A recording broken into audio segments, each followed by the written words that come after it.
Hi everyone, welcome to the YouTube channel. In this video, we will see how to clean Gmail inbox. If your Gmail is full of random mails, promotions, notification and you want to get rid of it, maybe you have little space or maybe you don't want it, then I'll show you how it could be possible. So first you have to simply go to your Gmail. Once the Gmail gets open, then you will see that how many mails you have from the left. You may have thousands of it or maybe less, but we will see how to get rid of it. So you have to click onto the settings icon from that right top, and after that you have to click on see all settings. Once you click onto it, then on the top you can see we have this bar. You have to click on inbox. Once you click onto it, there you have to make sure that updates is selected. If not, you have to select it and then click on save changes, and after that get back to mails.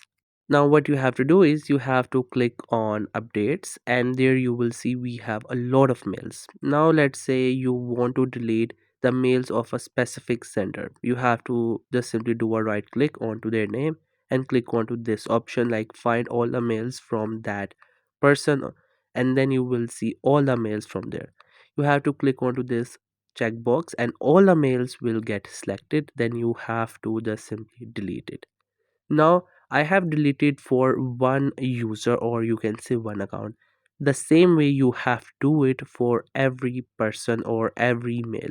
Like if you receive the mails from Facebook, you have to delete for all the Facebook, then you have to do it for other like Instagram, Snapchat, or maybe any other person or any other company. So once you have deleted all the unnecessary mails, so they all will end up in your trash. So for that you have to go to the trash, and there you will see all of these. To delete them, click the checkbox from the top and it will delete the first 50 at once. So you have to delete the mails. It will delete the first 50 mails, and then you have to repeat the process until the trash is empty. It depends on how many mails you have deleted. If you have hundreds of it, then you have to do it like in a batch of 50s, and once you do it, all the mails will get deleted, and now you will have more space. So that's how you can clean the Gmail inbox. I hope you find this video helpful and informative. Make sure to subscribe to the YouTube channel for more informative videos and updates. You can leave a like, comment. If you have any queries, feel free to ask. Thank you so much for watching the video.